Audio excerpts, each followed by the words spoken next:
Hello बच्चों, सुप्रभात। इससे पहले हम लोग क्षितिज में उत्साह कविता, जो कि सूर्यकांत त्रिपाठी निराला द्वारा लिखित है, उसकी व्याख्या पढ़े। अब उत्साह कविता का चैप्टर से संबंधित क्वेश्चन आंसर आप लोग देख लीजिए। पहला क्वेश्चन है, कवि बादल से फुहार, रिमझिम या बरसने के स्थान पर गरजने के लिए कहता है, क्यों? उत्तर होगा, कभी बादल से फुहार, रिमझिम या बरसने के स्थान पर गरजने के लिए कहता है क्योंकि बादल के गरजने से लोगों में उत्साह का संचार होता है। बादल की गरज सामाजिक क्रांति के लिए जन सामान्य में विप्लव और क्रांति जोश की चेतना उत्पन्न करती है। इसीलिए कवि ने बादल से फुहार, रिमझिम या बरसने के स्थान पर गरजने के लिए कहा है। अगला क्वेश्चन, कविता का शीर्षक उत्साह क्यों रखा गया है? उत्तर होगा, कविता का शीर्षक उत्साह इसलिए रखा गया है कि बादल ग्रीष्म ऋतु की गर्मी से पीड़ित प्यासे जन की प्यास बुझाकर शीतलता प्रदान करके जनजीवन में उत्साह का संचार करता है, तो दूसरी ओर बादल नई कल्पना और नए अंकुर के लिए विध्वंस, विप्लव और क्रांति का उत्साह जगाता है। अगला क्वेश्चन, कविता में बादल किन किन अर्थों की ओर संकेत करता है? उत्तर होगा, कविता में बादल दो अर्थों की ओर संकेत करता है। बादल नवजीवन प्रदान करके संसार को गतिशील करता है।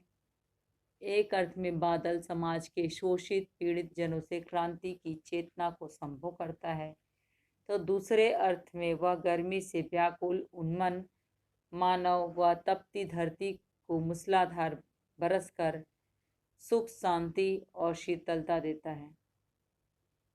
अगला क्वेश्चन, शब्दों का ऐसा प्रयोग जिससे कविता के किसी खास भाव या दृश्य में ध्वन्यात्मक प्रभाव पैदा हो, नाद सौंदर्य कहलाता है।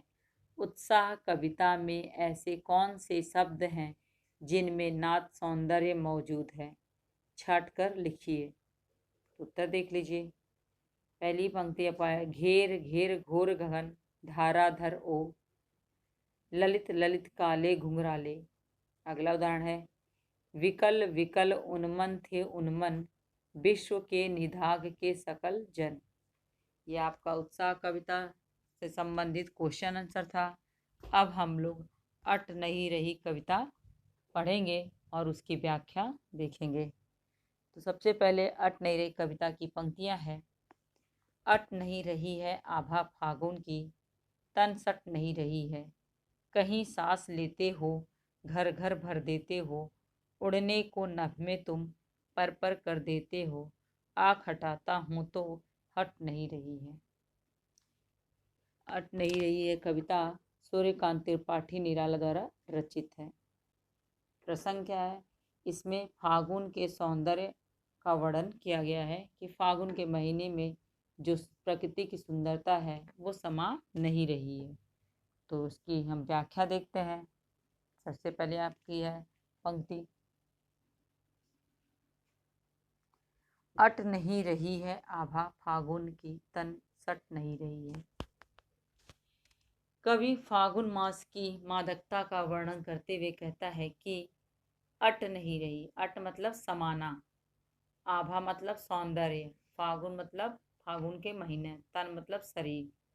कवि कह रहे हैं कि फागुन मास में प्रकृति की जो सुंदरता है, सौंदर्य है, वो उसके शरीर में समा नहीं रही है। आभा फागुन की, तन मन शरीर, आभा मतलब सौंदर्य। तो कह रहे हैं जो फागुन मास में प्रकृति का अतुल सौंदर्य या असीम सौंदर्य उसके शरीर में समा नहीं रहा है। सट नहीं रही है कहीं सांस लेते हो, और कह रहे हैं चारों ओर सुंदरता, कोमलता, सरसता इतनी अधिक है कि वह अपने आप में भी समा नहीं रही है। उसके सौंदर्य की आभा चारों ओर फैली हुई है। कहीं सांस लेते हो घर घर भर देते हो। फागुन में प्रकृति की सुंदरता इतनी ज़्यादा फैली है कि विश्व के कण कण जो है वो सुगंध से भर उठते हैं। और जब प्रकृति किसी प्रकार सांस लेती है तो पूरा विश्व का कड़-कड़ सुगंध से भर उठता है। अर्थात फागुन मास में चारों ओर सुगंध व्याप्त रहती है और वो हमारे सांसों में बस जाती है। उड़ने को नभ में तुम पर पर कर देते हो। कवि कह रहा है कि ऐसे सौंदर्य को देखकर उसका भावुक हृदय कल्पनाओं के पंख लगाकर उड़ने के लिए तैयार है। आंखें हटाता हूँ तो हट नहीं रही हैं। कवि कह रहा है कि यदि मैं चाहता हूँ कि इस सौंदर्य से अपने नेत्रों को या अपनी दृष्टि को हटा लूँ, तो चाह कर के भी मेरी दृष्टि जो है वो इस फागुन के सौंदर्य को देखकर हट नहीं रही है। तो पंक्ति का अर्थ आपको सीधा सीधा था, क्लियर हो गया होगा। इसका जो काव्यगत सौंदर्य है, काव्यगत सौंदर्य में दो पक्ष होते हैं, आपको पहले ही बताया गया है, भाव पक्ष और शिल्प पक्ष। भाव पक्ष में होगा कि फागुन के महीने में प्रकृति पर चारों तरफ हरियाली ही हरियाली नजर आ रही है। शिल्प सौंदर्य में होगा फागुन के महीने का मानवीकरण किया गया है, यहाँ पे अनुप्रास अलंकार है, सरल सुबोध भाषा का प्रयोग किया गया है। अब अगली पंक्ति देखते हैं। पत्तों से लदी डाल, कहीं हरी कहीं लाल, कहीं पड़ी है उर में मंद गंध पुष्पमाल, पाट पाट शोभा श्री पट नहीं रही है। इसमें कवि प्रकृति के वसंती सौंदर्य को साकार करते हुए कहते हैं कि पत्तों से लदी डाल कहीं हरी कहीं लाल। इस महीने में चारों तरफ पेड़ों की जो पत्तियां हैं वो पेड़ पत्तों से लद गए हैं, और जो पत्तियां हैं वो कहीं हरे रंग की हैं तो कहीं लाल रंग की हैं, कहीं पड़ी है उर में मंदगंध पुष्पमाल, और कह रहे हैं उस पेड़ पौधों में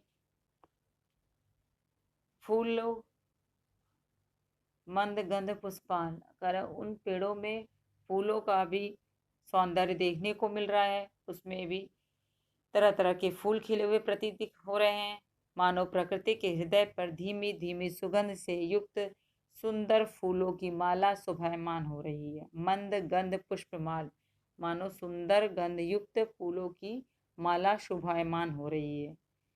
पाट पाट शोभाश्री यानी जगह जगह, शोभाश्री मतलब उसका सौंदर्य।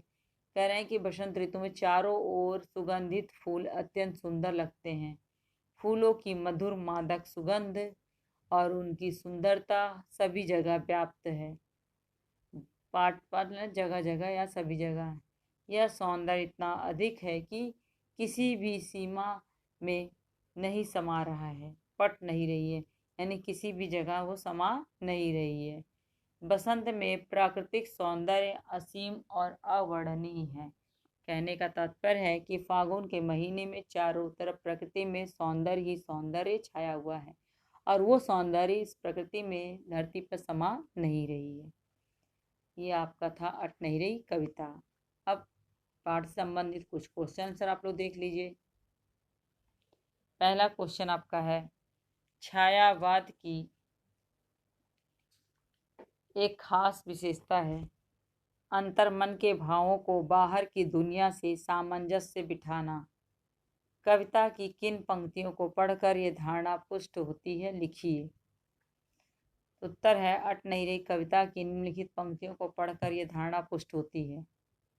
पंक्तियां हैं, उड़ने को नभ में तुम पर पर कर देते हो, आँख हटाता हूँ तो हट नहीं रही है।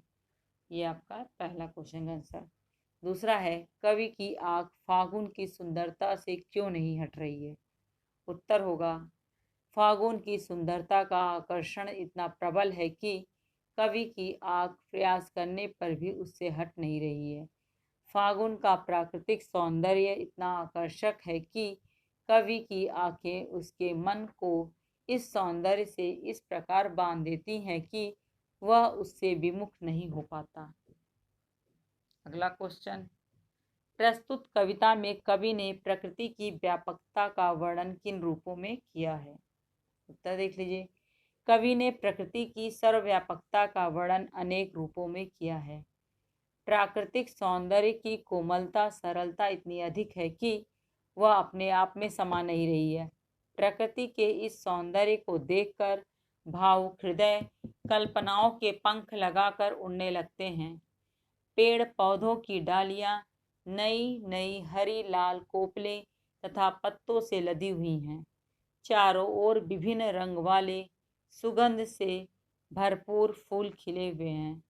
पुष्पों की मादक सुगंध और सौंदर्य सर्वत्र व्याप्त है। चारों ओर खिले पुष्प प्रकृति के हृदय पर फूलों की माला से प्रतीत होते हैं। अगला क्वेश्चन, फागुन में ऐसा क्या होता है जो बाकी ऋतुओं से भिन्न होता है? उत्तर देख लीजिए।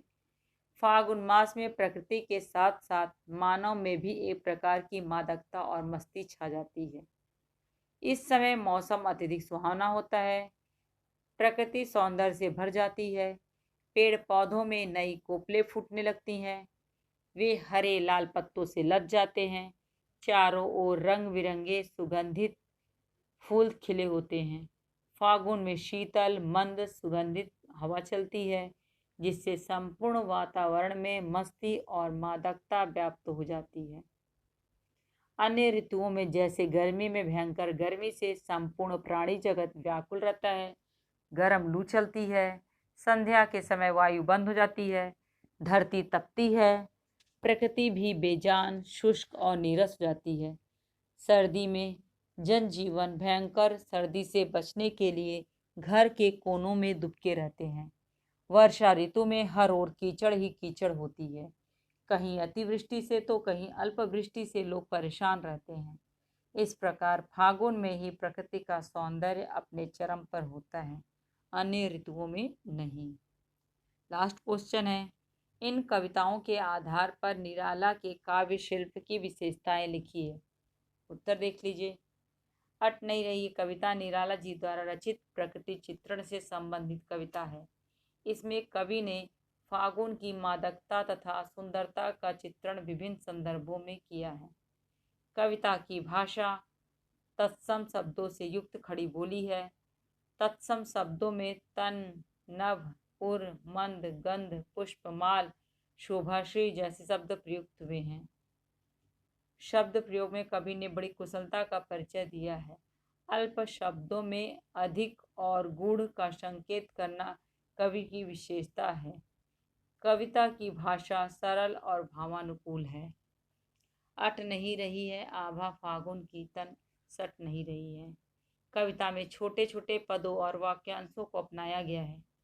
छोटे छंद में शब्द चयन और लय ने कविता को सुंदर एवं ललित बना दिया है। पत्तों से लदी डाल कहीं हरी कहीं लाल। इसके अलावा अलंकारिकता की दृष्टि से कवि ने अलंकारों को विशेष महत्व नहीं दिया है, किंतु फिर भी कविता में पुनरुक्ति प्रकाश और अनुप्रास अलंकार अनायास आ गए हैं। कवि की उर्वरा कल्पना शक्ति का भी परिचय मिलता है। अब ये आपका चैप्टर कंप्लीट हो गया। इस चैप्टर के क्वेश्चन आंसर आप लोग अपनी कॉपी में कर लीजिएगा। धन्यवाद।